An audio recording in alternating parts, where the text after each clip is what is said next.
I was down in the basement trying to disconnect the drain in the air conditioning unit when I heard the phone ring. Natalie was cleaning the dishes in the kitchen, so I figured she would pick up the phone.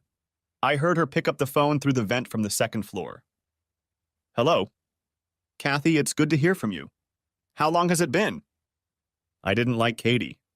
She was Natalie's high school friend, and I had always disliked her. Luckily, we moved out of Lancaster shortly after we got married. I wish it was a little farther away. Yes, that's what I thought. 8 years have gone by really fast. What's going on? I didn't like the way this conversation was unfolding, but I only had one side of it. Katie, hold on a second. Steve's working in the basement. Let me go close the door. I'll be right back. I heard Natalie hang up the phone and went across the room to close the door. I walked through the basement and quickly picked up the wall extension cord. Hi, Kathy, I'm back. What were you going to tell me about? Nat, there's a medical device conference at the Holiday Inn in Lancaster next weekend. And guess who's attending? You're kidding. They'll both be there? Both of them. They're coming in Friday night and staying all weekend. How do you know that? Jared called me this morning and he really wants to see you. He asked me to call and see if I could invite you to come to Lancaster for the weekend. It will be just you and me, Jared and Martin. I held the rag on the end of the phone. I really wanted to jump through the receiver and grab Katie by the neck. What the hell was she suggesting? I don't know, Kathy. If I can get away, I'd love to come. I'll have to do a little coaxing with Steve. As soon as I find out, I'll call you back. You remember how good a time we had at the last convention when they were here, don't you, Natalie? You're damn right I am. Every time I give the kids breakfast in the morning, I can't believe you had the nerve to name that baby Jared. Why not? Steve doesn't guess anything. He thinks Jared is his, though they don't look alike at all. Damn, this conversation was getting worse and worse. I quickly replayed the situation in my head and found out that 8 years ago, Natalie and Katie had had an affair with these two guys, and Natalie had ended up pregnant by Jared. She had passed the baby off as mine and naturally never said a word about the affair. Now Natalie and Katie were planning to get back together with these guys. Kathy, I'll call you back as soon as I can. If I can't get away with an overnight stay, I might be able to come over for at least a day. It'll be better than nothing. Okay. Call me as soon as you know. After we all hung up the phones, I had some time to think. We had 3 children. Jenny and Lynn were in high school, and Jared came along about 8 years ago. The 2 girls are good-looking and have bright personalities. They are studying hard in school and preparing for college. Jared, on the other hand, is uninspired. He is not interested in school or sports. I liked Jared even though he had his flaws. Natalie opened the door to the basement. How are you doing, Steve? Are you ready for coffee? I'm almost done. I'm going to go upstairs now.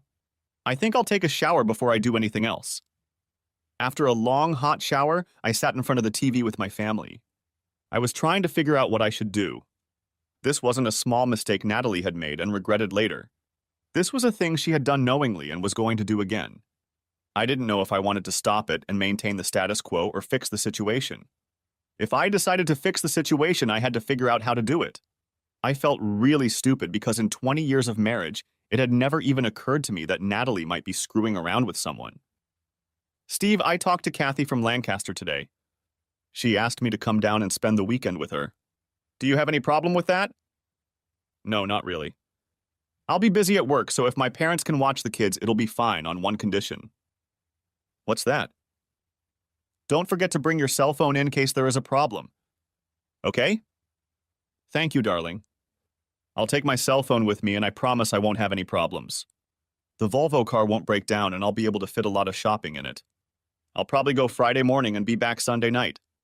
Will that suit you? I think it's pretty good. Have fun. Natalie walked out into the kitchen, and I heard her calling Katie to confirm their plans for the weekend. She didn't seem to care at all about the fact that she was cheating and that there would be consequences. I told her that I wanted to do some work on the computer before bed and that I would get up later. Finding the website for the East Coast Medical Equipment Dealers Convention in Lancaster was easy. It had everything about the convention. All the exhibits were listed with a floor map. A list of lectures and seminars with times and locations. There was also a list of all the exhibitors with their hotel room numbers. Jared Kramer and Martin Blank were staying in room 411 from Friday through Monday. I found home addresses and phone numbers for both in Baltimore. I found a company that offered DNA tests by mail. The tests ranged from paternity testing to probable national origin. Most tests cost less than $100. Samples could be taken at home and mailed with a check or paid online. I filled out an application form online and paid for 4 paternity tests with my PayPal. After printing out the sample collection instructions, I gathered all the items I needed to get the samples. I printed out a mailing label and prepared a padded envelope for priority mailing. I prepared some mailing cartons for the CDs and prepared a stack of blank CDs. Jared and Martin's wives will probably want a copy of the evening's events. I worked for a corporate security consulting firm. The work schedule was flexible, but since I had free time, I decided to take a week's vacation. Another nice perk of the job was the availability of various equipment that I could use to gather information. By this time, I had pretty much decided that I was done with the marriage. The fact that she'd had an affair 8 years ago and forced me to raise a child was bad enough. But the way Kathy and her joking around making a fool of me was too much. There was no way I could forgive that. And now she was doing it again. It had to end for good. The next day, I took DNA samples from the kids. They thought it was cool. Then I went to the bank and transferred almost all of my savings into a trust for Jenny and Lynn, but left $12,000 in cash. I was able to arrange things so that the trust was safe from my wife or a conniving divorce attorney. I arranged to have all credit cards and checking accounts canceled Monday morning and a new account opened in my name only. I was going to lock up the house so Natalie would have to find another place to sleep.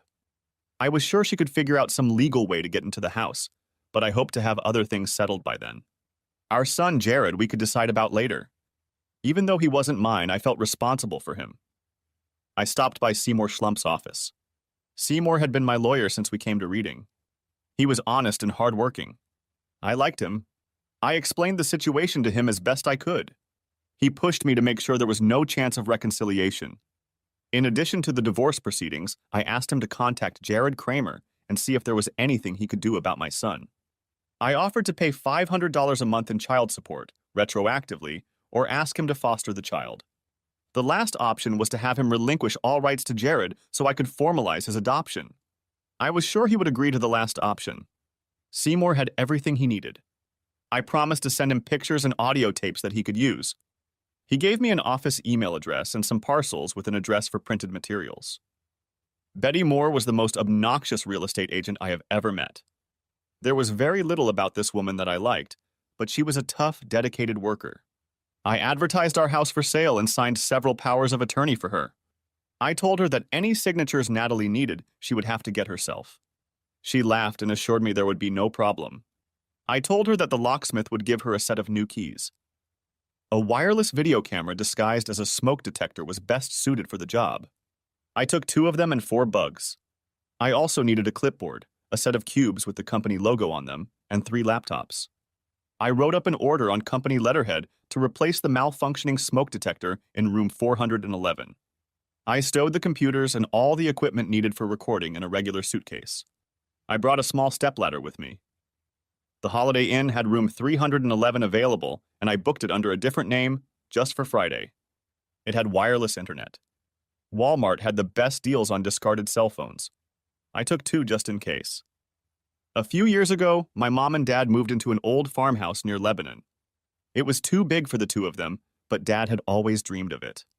He had a big garden, chickens, and an orchard. Jared loved to go there. They were willing to put up with us for as long as it took. Dad liked Jared, but he called him Jake. He used to say Jared looked like a sandwich salesman. Jared seemed to like Jake better than his real name. A few years ago, Dad bought a big motorhome and a little Kia to pull it around in. He used it 3 times and lost interest in it. I told Daddy to get the motorhome started and ready. I knew the girls would grumble about having to get away from their friends for the summer. They still had 1 more year of high school left before college, and they wanted to go to a prep school in Vermont. Natalie didn't want to spend the money. Even though they had a year age difference, they were in the same grade, don't ask. I had no idea how Jared would take it. I would deal with the situation at school later. Right now, I had other problems to deal with. At least all the kids liked being with my mom and dad. Natalie left early the next morning. She was all dolled up and thanked me again for letting her spend time with her friends. I told the kids to get ready for their trip and bring their stuff with them for the whole summer. As I suspected, the girls grumbled to high heaven. I told them to bring brochures from the prep school in Burlington, and suddenly everything was rosy. They brought all their school clothes with them just in case. Surprisingly, Jared seemed to be excited about the trip.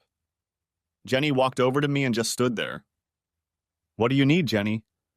Are you packed already?" "Dad, I'm 17. I'm not a kid anymore. Tell me what's going on." "I'm not sure I know what you mean." "Are you and your mom having problems?"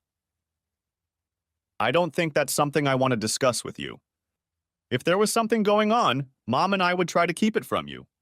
Why don't you pack the rest of your things?" "No, Dad. I'm serious. Things look different this time. Lynn and I want to know what's going on. We think we have a right to know." I didn't want to say anything to her about it, but I knew it would come up sooner or later. "Okay, I'm not very happy with your mom and I's relationship. Things aren't working out in the best way. I don't know exactly what's wrong, but I know something is wrong. Is Mom cheating on you?" I paused for a long moment. "I'm not sure, but I think so." Jenny turned and shouted as she climbed the stairs. "You were right, Lynn." "What does that mean?" "Better let Lynn tell you." Lynn was coming down the stairs towards Jenny and me. "Tell him, Lynn." "Do I have to?" "Yes." "He knows, but you still have to tell him." Lynn stared at her feet. Finally, she spoke. "About 4 months ago, I was skipping school with one of the guys from my lab class. We stopped by the house so I could buy some CDs. It was a Wednesday when Mom usually goes shopping. You were at work in Boston, I think. As we were walking down the street, we saw a gold SUV pull up in the driveway. That guy, Floyd, who works with you, got out of the car and Mom left him in the house. We sat outside for almost 2 hours until he got out. I waited another 10 minutes and went into the house. Mom was taking a shower and your room was all messed up. I left and went back to school for the rest of the day. When we got home, she had already started dinner. The bed was made and there was a pile of sheets in the dryer. I told Jenny, but she didn't believe me. No one said anything for about 30 seconds. Thank you for telling me, girls. It's something I never wanted to hear, but it's good that you told me. Jenny noticed a tear in my eye. She took Lynn's hand, and they went back upstairs without another word. Dad showed up just as the locksmith arrived. While the locks were being changed, I put all of Natalie's clothes, shoes, and personal belongings into 33-gallon trash bags. The bags almost completely filled the back of my Navigator. After chatting with the girls, I decided to stop by work before heading to the convention.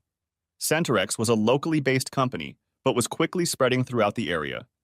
Their marketing people did a great job of finding potential places to expand, but the company couldn't train people fast enough to fill them, especially in management positions. They tried to talk me into a new office and offered me several different locations trying to get me interested. Natalie refused to move and wouldn't even discuss it. If I stayed where I was, I would be in the same position forever. Moving would give me a promotion, more money, and some power. I went straight to the office of the president of the company. Is Mr. Turcotte free for a few minutes? I think he can squeeze you and Steve. Wait a minute. I'd always liked Turcotte's secretary, and I guess she felt the same way about me. George Turcotte came out of his office and extended his hand to me.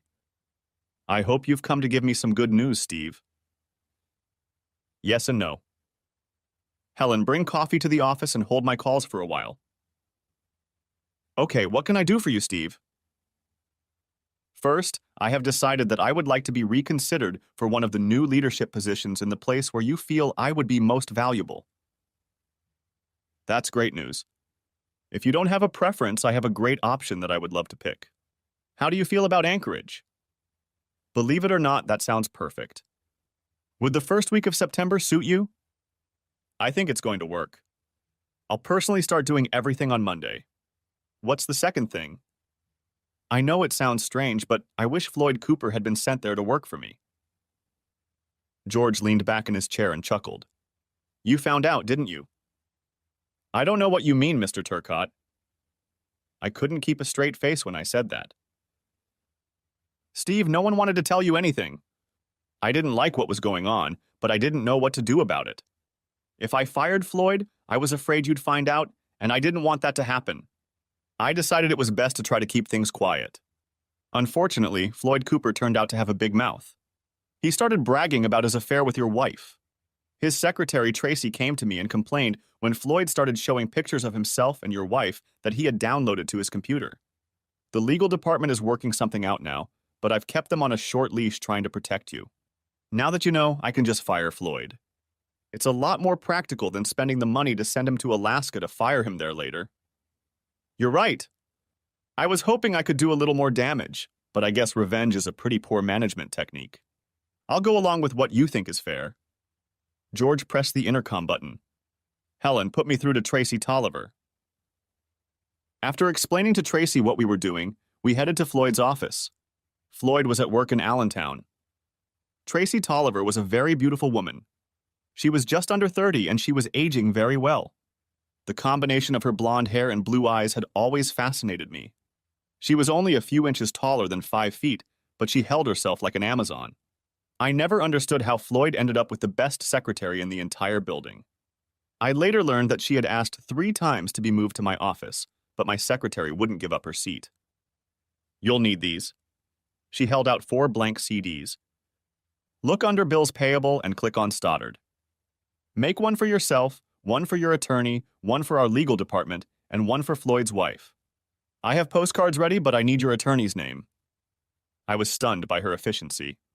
This woman knew exactly what she was doing and exactly how to do it. Seymour Schlump. His office is on Franklin Street. George and I went to Floyd's office while Tracy started typing up the last address sticker. There were 20 pictures of Floyd and Natalie having every kind of sex imaginable. They were low quality and looked like they had been taken on a webcam. It also meant that Floyd probably had a full-length video somewhere. They weren't filmed in our bedroom. George tried to be polite, but he just couldn't help looking at my wife like that. I was a little upset because every guy in the building had probably seen what I was looking at right now. After checking them all out, I just copied the file to each of the blank CDs. Tracy glanced around the room. Delete the whole damn file when you're done copying that crap. I gave Tracy the 4 discs. She put each one in an envelope and handed one back to me. Don't let your kids get a hold of these. I'll mail these 3 on Monday morning. I told George about my plans for the Holiday Inn. He didn't like the company getting involved, but he agreed. We had a work crew in the neighborhood on Monday, and he said he would have them come by and remove the cameras I was going to install. George and I shook hands. I thanked him and he thanked me. I think it was a good meeting. The drive from Reading to Lancaster took about an hour. Parking in the back lot, I checked in, paid cash, and got a key. The first thing I did was change into my work clothes. The maid on the 4th floor was friendly enough. I showed her my work order, and since no one had checked into the room yet, she let me in. It took about 20 minutes to install the fake smoke detectors. The room had 2 double beds. I managed to position the cameras to get a good shot of each bed and part of the room. No big deal, I was a professional. I hoped that none of the occupants would notice that they were in a room with 3 smoke detectors. I went back to the room, changed my clothes, and started setting up all my equipment. The pizza delivery guy arrived about half an hour later. By 3 o'clock, everything was ready. Both cameras were working perfectly. The pictures were clear even with the normal lighting in the room. My laptop worked with a good high-speed connection. I set one camera to record whenever there was any movement and triggered the other one manually. Damn, I liked my job. I had one problem. I didn't know where Natalie was. I dialed her cell phone number. Hi, Steve. Isn't that a great caller ID? Hey, Natalie. Just want to make sure everything is going well. The kids are with my parents and I'm still at work. Where are you now? We're still at Kathy's. Her husband, Ray, is going to watch their kids. Kathy and I are going to have a sleepover at Melanie Thompson's house.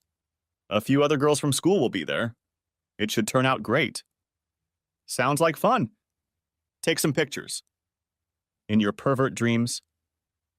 Who is this guy Ray that Kathy's with? Do I know him? I think so. That's Ray Wilson. He was on the soccer team with you. Yeah, that's right. I remember Ray. What does he look like? A little heavier, a little balder, and a little softer. Sounds like normal aging to me. Okay, Natalie. I'm letting you go. Have fun and call me if you have any problems. Love you. Love you back. Bye. I remembered that Ray was a big son of a bitch and a nasty one at that. If they were leaving, they'd be here soon. I figured they'd use Natalie's car, which was fine with me. About that time, there was some activity in the room. The first camera started recording as intended. There was a lot of idle chatter about the entryway and other trivia. They were both pretty big guys. Jared had dark hair and dark eyes, while Martin was a little bald and pale. Both seemed in good shape. The bug picked up the ringing of Jared's cell phone. Hello, this is the horse farm. What can I do for you? The two of them enjoyed it immensely. I wondered how many times they had already used it. We're here, honey, and we're hot trotters. What do you like? I figured he was talking to Katie. Okay. This is the Outback. Meet you on the stairs in 2 minutes. At least they were going to feed them first. I sat there freaking out about the whole thing. If I wasn't so caught up in the mechanics of what I was doing, I'd probably be getting ready to stomp someone.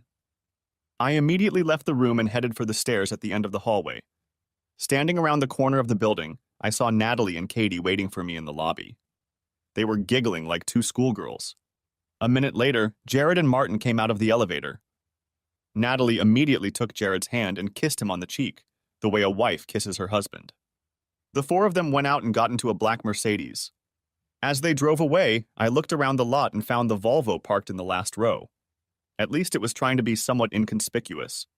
About 5 minutes later, I was already loading trash bags of her clothes and other belongings into the van. I was sure she'd come back from the restaurant a little tipsy and wouldn't notice anything in the car. I left a note on the driver's seat explaining that the locks on the house had been changed and that I was taking the kids on an extended vacation. I stopped at Taco Bell and fortified my system for the rest of the night. They'll be eating ribs and I'll be getting a burrito suprema? Life just isn't fair. I went back to my room and waited for the inevitable. I tried to think of what else I could do. It was about an hour before they came back to the room. I knew what would happen when they arrived, but I didn't know exactly what to do. I came to the conclusion that they had not gathered to play canasta. I knew what was going to happen for the rest of the evening, and I didn't like it. I believed that Natalie and I were doing well. I assumed she was happy because she never complained or showed any dissatisfaction with anything at all. When Jared was born, she said all kinds of things to me. She said she was glad we had a boy because every man should have a son. I wondered if she had called Jared's real father and congratulated him at the first opportunity. Damn, it was so depressing to think about. I regretted living all these years with this woman who could cheat on me at any time and feel no guilt for it. A woman who could make me raise someone else's child and consider it humor. It was hard to feel any compassion for her at that moment. I continued to prepare everything I needed. I guess I was over-preparing, but this was my only chance, and I didn't want to miss anything. They burst into the room laughing and giggling. Martin had brought a bottle of some kind of drink with him, and they managed to fill 4 glasses in the first minute. Katie pulled 2 pillows off the bed and threw them on the floor. Okay, let's begin. I couldn't believe I was watching my wife making love to another man and doing it with great enthusiasm. I was not only infuriated, but also jealous. The cameras were working perfectly. I had to take my eyes off the orgy to make sure I was filming everything. It was almost as good as a regular adult film. I'm getting close. Get ready for dessert, shouted Jared. Thank you very much, Martin. You could have at least let me know you were ready. Look at all the good things I've wasted. At intervals, I was able to take some pictures with my Zoom camera. After that, both couples engaged in active missionary sex. I got some good shots from this episode. It was break time in room 411. Katie had gone to take a shower and Natalie was brushing her teeth. Jared and Martin were just lying there drinking beer. I picked up the discarded cell phone and dialed Baltimore's number. Hello, Mrs. Kramer? This is Walter Perkins at the Medical Device Convention in Lancaster. Are you Jared Kramer's wife? Yeah, but he's not here right now. I know. Your husband and Mr. Blank received special recognition today at the convention. We'd like to send you pictures from the ceremony. Do you have an email account we could send them to? Of course. It's eKramer on bbw.net. That's great. Do you happen to have Martin Blank's wife's email address so I can send the pictures together? Sure. She's in bablank@balt.com. Okay. That's all I need. You'll have the pictures in a few minutes. Sure, she could have tracked the data transmission through the hotel's wireless, but I didn't care because there was no connection to me. In room 411, they had a break to talk while they gained a second wind. So, Natalie, is your dear husband taking care of my son for me? Of course, silly girl. It's been 8 years and the idiot still hasn't realized the baby isn't his. Steve lives in his own world. He couldn't possibly have realized he had a letter in the mail. It would be nice if you sent a birthday present or something every now and then. Oh yeah, that would be great. All he needs is to see something like that to give him a clue. Katie cut in. Hell, I have 3 snot-nosed kids running around my house and my dummy is not the father of any of them. He's so busy sucking down beer he'll never be able to realize they're not his. Everyone had a good laugh at poor Ray, and I got a good sound clip. I was getting bored with the whole thing, so I decided to call it a night. I logged onto and connected to an unused room. After a few entries, I had a live feed from room 411 to the internet site. I added a headline to the page, Natalie and Katie do Jared and Martin.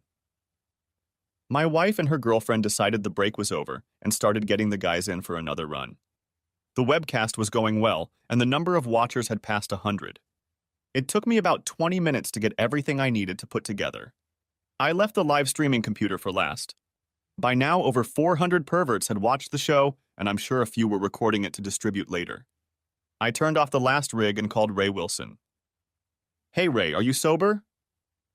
Yeah, who's that? Just a friend, Ray. I want you to listen to something. I played a short audio clip I recorded with Kathy. Son of a bitch. Where did you get that? Ray, she's in room 411 at the Holiday Inn. There are 2 guys there and they're pretty big, so if you plan on going, take a bat or something or they might beat the shit out of you. Ray didn't say a word and I heard the phone rattle.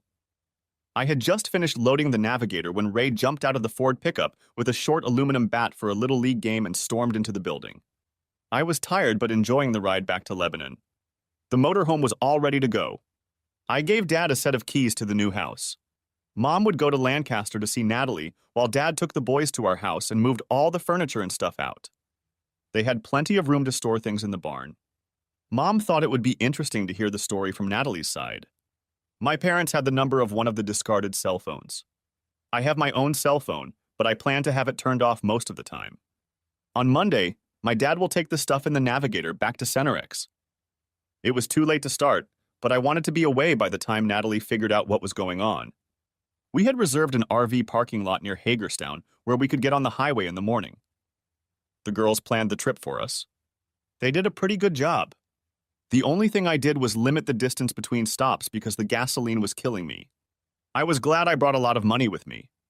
We finished our 3 days at Disney and were heading to Chattanooga to see the aquarium. Jenny asked if she could call her mom. Hi, Mom. It's Jenny. Yeah. Just wanted to let you know everything's okay. Yeah. Yeah. I know. We're all having a good time, even Jared. We miss you too. We'll call every couple days to let you know. Okay. Tomorrow night we leave for Orlando. We will be at Disney for almost a week. We have park tickets for every day. I couldn't believe it. My daughter was framing her mother. That's so cool. We're staying at the Orleans Hotel right in Disneyland. It's going to be so great. Okay, we'll call you in a couple days. Bye. Jenny, I can't believe you did that. It was really rotten.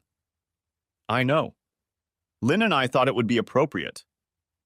You know, of course, that your mom is on the phone right now buying a plane ticket and booking a room. That's what we thought she'd do. She needs a vacation anyway. Picked up Lynn. Jared watched the DVD and enjoyed his company. 2 weeks later, Lynn called her mother. Natalie was very upset because she had spent a whole week looking for us in Orlando. Lynn said that we had decided to go to Six Flags and tried to change the subject of the conversation. Lynn and Jenny kept her on the phone for almost 20 minutes, listening to her rant and rave. Finally, Jenny said she was sorry if she had misled her and would call her back in a couple days. My demonesses giggled for another half hour after they hung up. The next week was hectic. We parked at Smoky Mountains and the kids were busy while I took care of business. Seymour delivered the divorce papers to Natalie. She didn't know I was doing it until he arrived. He said she was having a seizure. He explained that she could hire an attorney to fight the divorce and told her what she was facing. He had pictures of her and Floyd, the group in room 411, and the results of the DNA test. Jenny and Lynn were mine, but not Jared's. Natalie hired a lawyer, but ended up going along with what Seymour suggested anyway. Seymour visited the big man Jared in the hospital in Baltimore. Kathy's husband did a great job on him and Martin. Ray was facing about 5 years in prison. I asked Seymour to help him. Both of my wife's lovers were in the hospital for over a week, and while they were recovering, they were served with divorce papers. When they were discharged, they had nowhere to go. Jared signed a paper waiving all rights to his son Jared. In addition to broken bones and ribs, Ray had literally smashed their genitals with a bat. The doctors didn't hold out much hope for recovery. Betty Moore found a buyer for the house. It took her a lot of work to convince Natalie to sign the papers, but she finally got her to sign. I didn't have to sign anything or go to the closing because I had signed the power of attorney. The summer was quickly coming to an end. I had a chance to develop a good relationship with the kids. I spent a lot of time talking to Jared. He loved it in Lebanon, where Mom and Dad lived. I asked him if he would like to stay on the farm full-time, and he immediately agreed. Dad really liked having him around, and I knew he would love to take him in. Seymour filed adoption papers so that my parents would have the legal right to provide for him and take care of him. The only thing Seymour didn't like was getting Natalie to agree to it. Natalie didn't know it, but her father had also gotten Jared's name legally changed to Jake. The girls fell in love with school in Burlington. The end of summer in Vermont was beautiful. We spent a few days getting them settled in, and then Jake and I headed back to the Keystone State. I contacted Mr. Turcotte and found out that everything was ready for my move to Alaska. Tracy was already in place and had set up a temporary office. This was good news.